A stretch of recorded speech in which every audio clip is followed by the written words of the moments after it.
Hi everyone, thanks for coming back. I wanted to point out that once the Mount of Olives cleaves, it's then going to cleave, as in be joined together.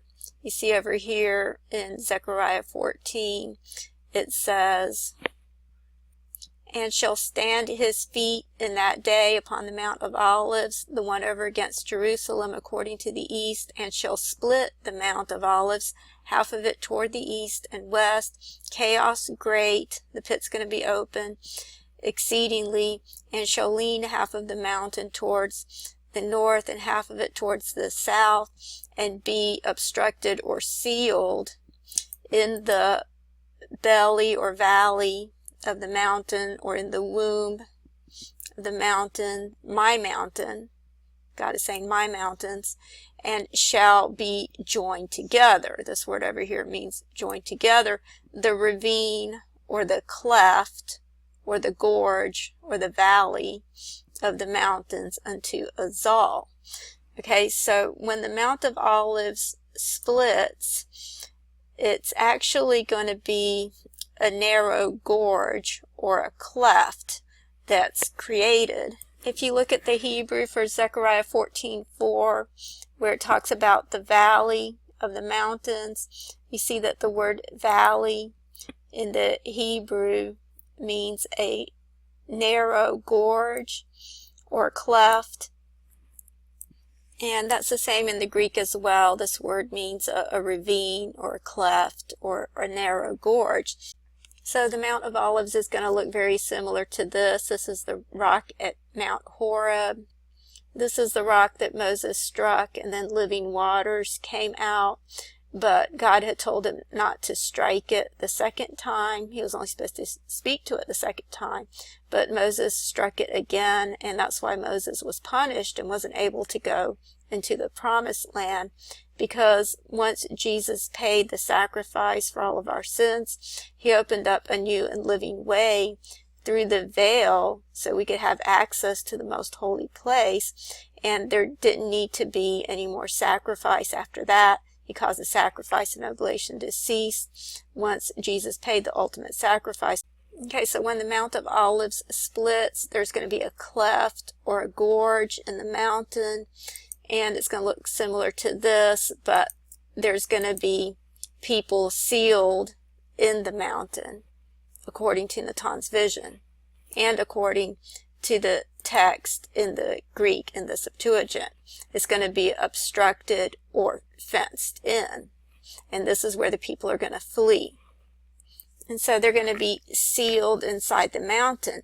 And so now I want to show you something interesting in Exodus 33. And this is when Moses went up the mountain to Mount Sinai the second time to receive the 10 Commandments. And God had told Moses that no one could see his face and live. No one could see the glory of God and still live. So the Lord said, "Behold, there is a place by me, and thou shalt stand upon a rock. And it came to pass, while my glory passeth by, that I will put thee in a cleft of a rock, and will cover thee with my hand while I pass by. And I will take away my hand, and thou shalt see my back parts, but my face shall not be seen." And this happened just before Moses received the second set of the 10 Commandments. If you go to the next chapter, to Exodus 34, you see that it says, "And the Lord said unto Moses, Hew thee 2 tablets of stone like unto the first, and I will write upon these tables the words that were in the first tables, which thou breakest." So this was just before he went back up on the mountain to receive the second set of 10 Commandments. And so now what I want to do is I want to go over the matrices in these 2 tables that are coming up in Exodus 19 that are both on Pentecost. This one is coming up in verses 1 through 9. And then the original table that I did on Pentecost last year that looks like Mount Sinai is coming up in verses 13 through 18. And so what I'm going to do is I'm going to play the audio Bible for the text of all of Exodus 19. And I'm just going to go back over the matrices as the audio plays. Exodus 19. In the 3rd month, when the children of Israel were gone forth out of the land of Egypt, the same day came they into the wilderness of Sinai, but they were departed from Rephidim, and were come to the desert of Sinai, and had pitched in the wilderness, and there Israel camped before the mount.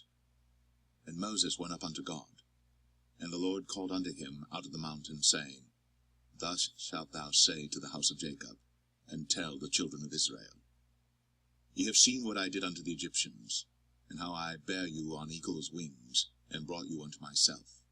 Now therefore, if ye will obey my voice indeed, and keep my covenant, then ye shall be a peculiar treasure unto me above all people. For all the earth is mine, and ye shall be unto me a kingdom of priests, and an holy nation. These are the words which thou shalt speak unto the children of Israel. And Moses came and called for the elders of the people, and laid before their faces all these words which the Lord commanded him.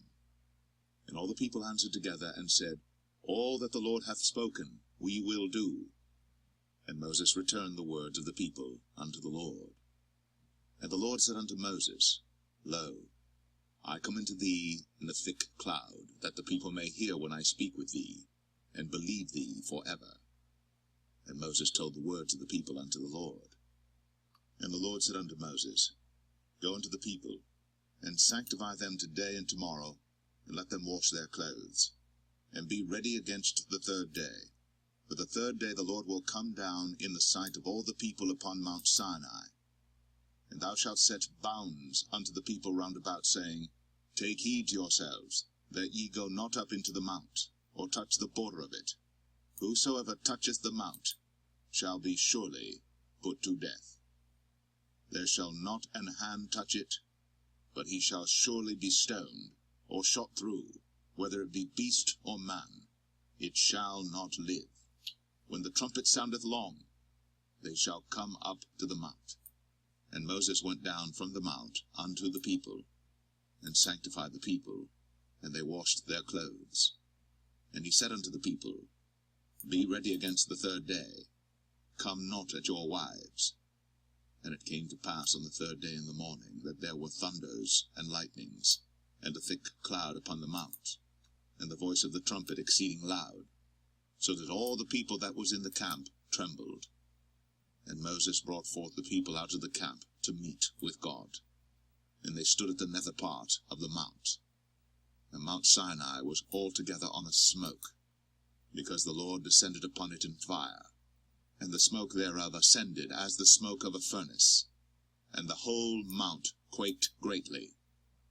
And when the voice of the trumpet sounded long, and waxed louder and louder, Moses spake, and God answered him by a voice. And the Lord came down upon Mount Sinai, on the top of the mount, and the Lord called Moses up to the top of the mount, and Moses went up. And the Lord said unto Moses, Go down, charge the people, lest they break through unto the Lord to gaze, and many of them perish. And let the priests also, which come near to the Lord, sanctify themselves, lest the Lord break forth upon them. And Moses said unto the Lord, The people cannot come up to Mount Sinai, for thou chargest us, saying, Set bounds about the mount, and sanctify it. And the Lord said unto him, Away, get thee down, and thou shalt come up, thou and Aaron with thee. But let not the priests and the people break through to come up unto the Lord, lest he break forth upon them. So Moses went down unto the people, and spake unto them.